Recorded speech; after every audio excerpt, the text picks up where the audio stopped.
Hello everybody, this is Fernando for the latest Ghosts and Spirits video.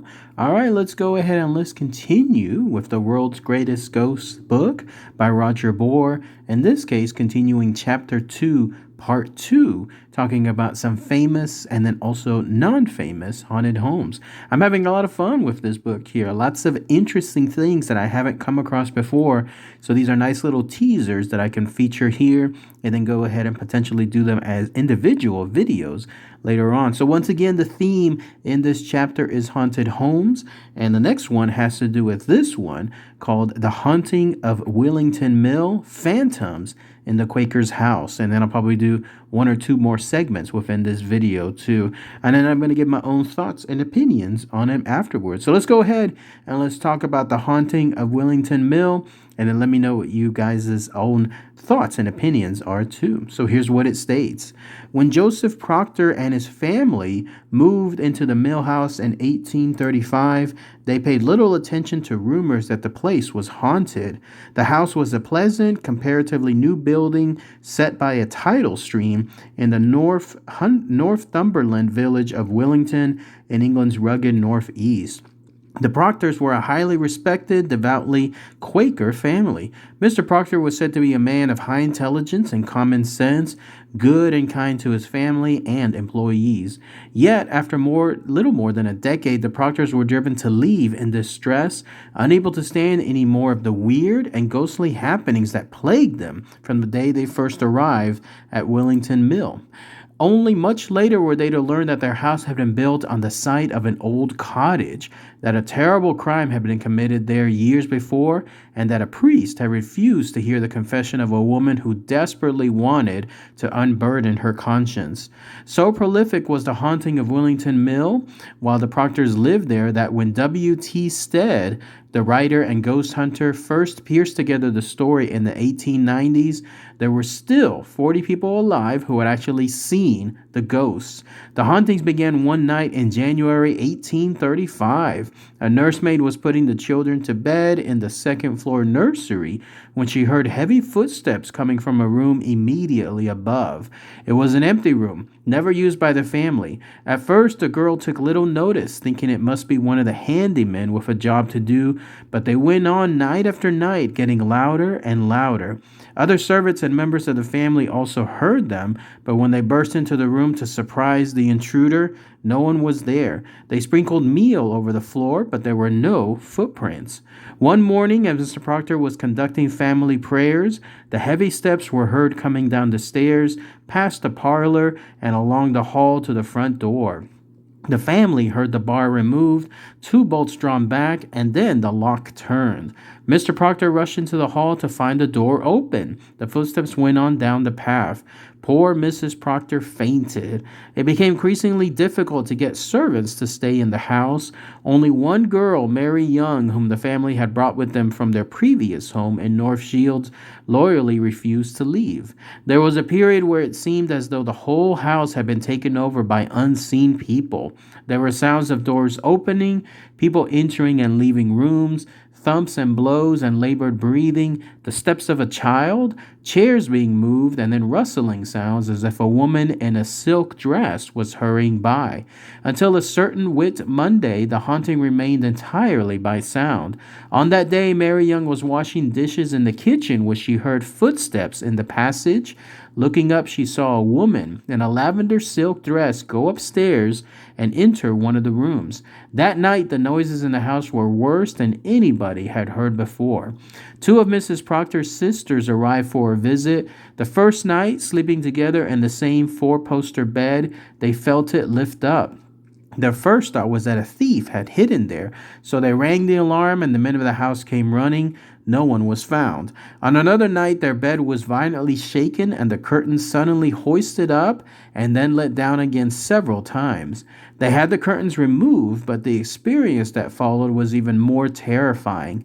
They lay awake, half expecting something to happen when a misty, bluish figure of a woman drifted out of the wall, leaned over them in an almost horizontal position. Both women saw the figure quite clearly and lay there, speechless with terror as it retreated and passed back into the wall. Neither would sleep in the room another night, and one of them even left the house to take lodgings with Will Foreman Thomas Mann and his wife. One dark, moonless night, the Manns, their daughter, and their visitor were walking past the mill house after paying a call on neighbors. All four of them saw the luminous figure of what appeared to be a priest in a surplice gliding back and forth at the height of the second floor. It seemed to go through the wall of the house and stand looking out of the window. The focus of the hauntings seemed to be what the Proctors called the Blue Room, and in the summer of 1840 they agreed to allow Edward Drury, who specialized in supernatural investigation, to spend the night there. He took with him a friend who refused to get into bed, but dozed off in a chair. Drury later wrote a letter describing what happened. I took out my watch to ascertain the time and found that it wanted 10 minutes to 1. In taking my eyes off the watch, they became riveted upon a closet door, which I distinctly saw open, and saw also the figure of a female attired in grayish garments, with the head inclining downwards and one hand pressed upon the chest as if in pain. It advanced with apparently cautious steps across the floor towards me. Immediately it approached my friend, who was slumbering, its right hand extended towards him. I then rushed at it. It was 3 hours before Drury could recollect anything more. He had been carried downstairs in a state of terror by Mr. Proctor. Drury had shrieked, "There she is! Keep her off! For God's sakes, keep her off!" The Gray Lady was seen by others. So were unearthly animals and other startling apparitions. The Proctors tried to shield their children from the worst of the haunting, but eventually they became involved. One day a daughter told Mary Young, "There's a lady sitting on the bed in Mama's room. She has eye holes but no eyes, and she looked hard at me." Then another daughter reported that in the night a lady had come out of the wall and looked into the mirror. She had eye holes but no eyes. Another child saw the figure of a man enter his room, push up the sash window, lower it again, and then leave. In 1847, Josh Proctor decided his family couldn't do no more. They moved away to another part of Northumberland and were never again troubled by ghosts. The house was later divided into 2 dwellings and eventually deteriorated into a slum. People continued to hear and see strange things from time to time, but Wellington Mill House was never again to know the terrifying days and nights that afflicted the pious Quaker family. And then there's another mini segment. This one is called Invisible Incline. James Herman could not believe his eyes as he brushed his teeth one night in February 1958. A bottle of medicine slid 18 inches along a perfectly level shelf in front of him. Within days, bottles of shampoo and holy water were uncapping themselves and spilling their contents. When porcelain figures and a glass bowl were smashed after flying through the air for no apparent reason, Mr. Herman called the police to the house in Long Island, New York. A baffled officer reported, "Something weird is happening there." And then the next segment, this one, the longer one, is called Knock Twice for Terror. From outside, it looked like any other house, but the many people called in to investigate the strange happenings knew that they were different. Journalists, psychic investigators, even the police came to the same conclusion. The rented house in the North London suburb of Enfield, occupied by Mrs. Peggy Hodgson and her 4 children, was haunted. It all began on September 1977 when daughter Jeanette, then 11, heard a shuffling noise in her bedroom. It sounded like someone walking in loose-fitting slippers. 4 loud knocks followed, and Janet was horrified to see a heavy chest of drawers sliding away from the wall. In the days that followed, other objects, including a heavy bed, began to move unaided. A hairbrush flew through the air, hitting one of the sons on the head. A policewoman who was called saw a chair hurled across the room. But fright turned to terror as the thing that haunted the house extended its powers and started to influence the children's behavior. The girls, both in their early teens, spoke in coarse language with the voices of old men, but their lips did not move. The sounds just seemed to come from within them. It also appeared that the children's lives could be in danger. Mrs. Hodgson's 9-year-old son Billy escaped narrowly when a heavy iron grate flew across his room as he lay in bed. As Janet lay asleep, she would suddenly find herself hurled into the air to wake up screaming. On one occasion, the strange force nearly killed Janet. As she lay in bed, a nearby curtain wrapped itself tight around her neck. Hearing her daughter's choking scream, Mrs. Hudson rushed to the room and fought to pull the material from the girl's neck. The family considered moving away from their home, but for a divorcee with 4 children, such a step was not easy, and the family feared that this thing might follow them, for there had been strange voices and happenings when they were on a holiday in a caravan at Clacton, Essex. Many of those who heard of the family's plight were quick to dismiss it all as childish pranks, but not so the experts. Pi electronics specialists who visited the house were baffled to find that video recording equipment, which worked perfectly well outside, would not function at all inside. A policewoman who was called in admitted, "I saw a chair lift into the air. It moved sideways and then floated back to its original position. I have been called to the house several times, but there isn't much the police can do." Physical researcher Maurice Grosse tried communicating with this thing using a code of 1 knock for no, 2 knocks for yes. "Did you die in the house?" And there were 2 knocks. "How many years did you live here?" 53 knocks. This was followed by a barrage of knocks. Bewildered, Grosse asked, "Are you having a game with me?" In answer, a cardboard box filled with cushions leaped off the floor, hitting him in the head. It was Janet's sister Margaret who shed some light on what was happening. One night when she was asleep, she began to bounce up and down in bed and cried, "Go away, you 10 little things." Still asleep, she gave details about him. They included a baby, 3 girls, 2 boys, and an elderly couple, one of whom she identified as Frank Watson, the man who died in the chair downstairs. Then, frighteningly, throaty growls began to come from Janet's direction, but investigators were convinced she could not have made the sound herself. One day, the voice told researcher Grosse that its name was Joe, and on another night, Bill Hobbs. He said he came from Durrance Park graveyard. Hobbs, whose voice was being taped, told him, "I'm 72 years old and I've come here to see my family, but they are not here now." Now, the hauntings lasted for 3 years and then ended, never to resume. And then the next segment is called The Spinster's Grave, How Hannah Returned to Guard Her Gold.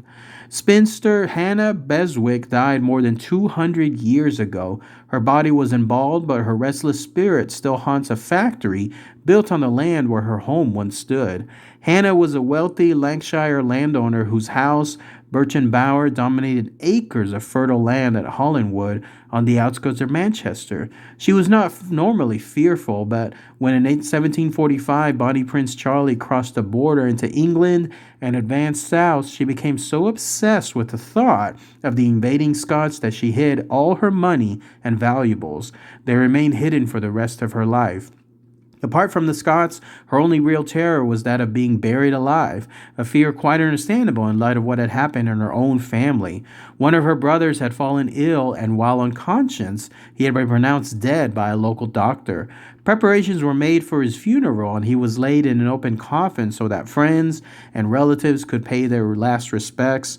While lying in his shroud surrounded by flowers, he began to show signs of life. The unfortunate man was hastily removed from his bed.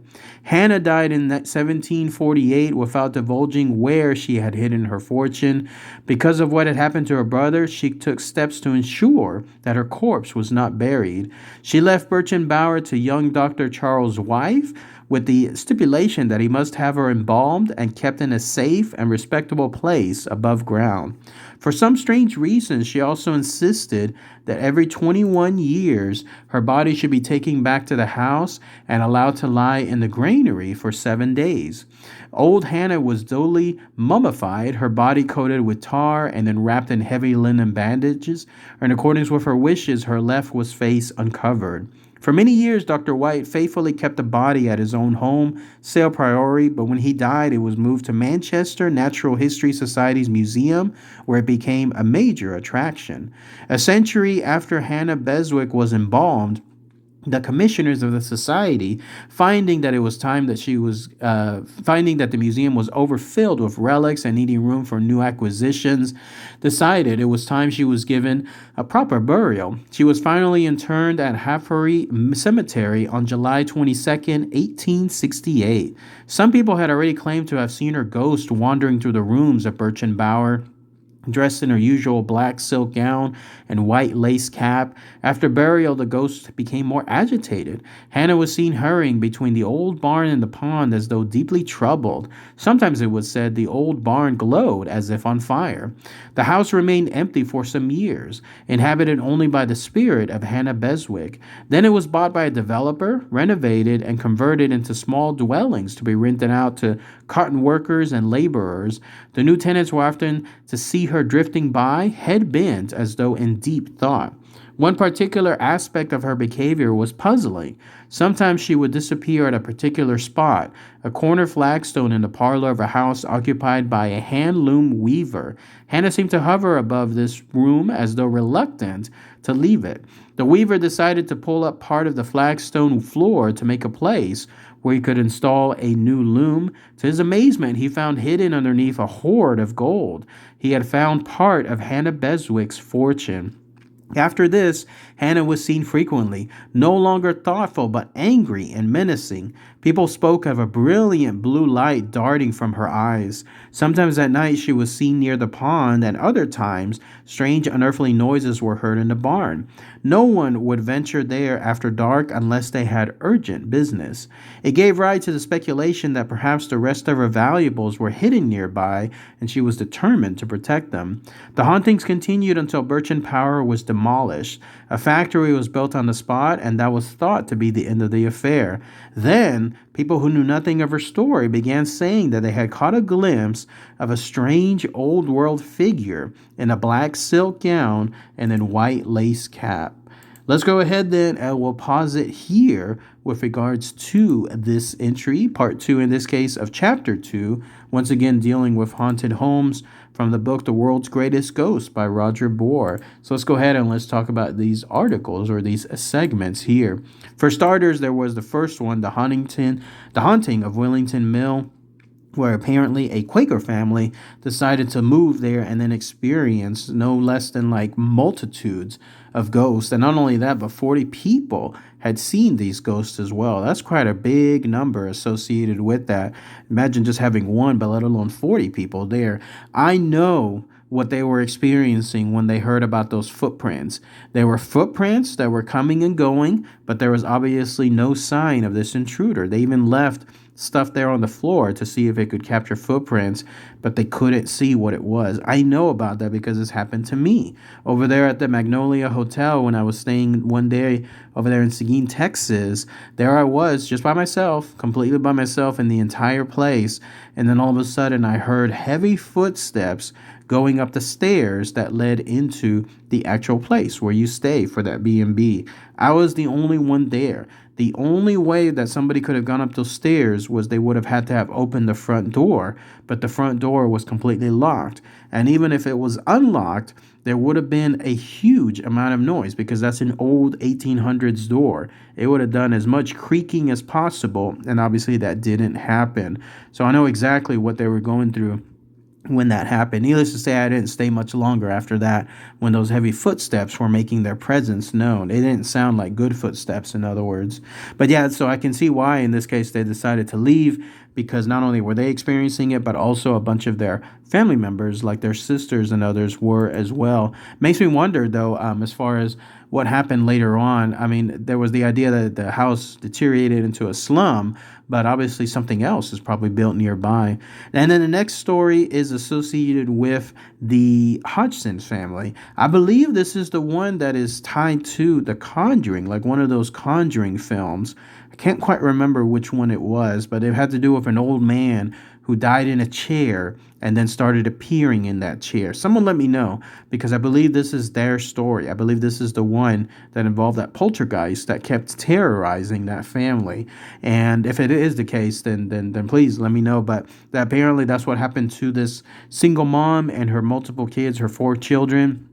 how they were basically encountering whatever it was there that was coming from either a graveyard or had died there in the home. And here in this case with this story, that's pretty freaky, because here you have a situation where once again, not only is it attacking, but it's doing so in a very almost deadly manner. I mean, taking a curtain and then wrapping it around the daughter's neck in a very tight fashion. You can't get more deadly than that. So clearly this was something that was not good. And then obviously it just died. Like, for lack of a better term, this ghost, when it reappeared, it died and then it left off. Like, in other words, its hauntings ended up dying off 3 years later, never ever to resume. Last segment was the spinster's grave. Hannah Beswick, never heard of that one before. I might have to talk about that one. I'm intrigued by the idea, just like anyone else would, about somebody bearing a large amount of treasure on that land. But guess what? You can try to find it. You're just going to have this vengeful ghost around there trying to stop you at the same time. Clearly, this was the ghost of a woman who didn't want anyone to find her treasure back when she was alive, let alone now that she's dead and her ghost is haunting that place. And then there was the idea that the place was demolished, the place, in other words, that she used to live at, and a factory is built over its spot. Now apparently people are still seeing, in this case, the figure of this black silk gown ghost with a white lace cap, and her eyes are now vengeful. Part of her treasure was found by whoever was watching her as they watched her float to a corner of a room, and she is mad about it. And so she's going to again try to keep anyone else from doing so. So let me know what you guys think. Those of you that are in that area, I think it's there around the Birchen Bower, which used to be there at Hollinwood on the outskirts of Manchester. If you know where that's at, you may have a chance of finding some good gold or some good fortunes. But again, you're going to run into the ghost of Hannah Beswick. But that's pretty much it. Let me know what you guys think. Post those comments below. All right, everybody. Thanks again as always. Take care.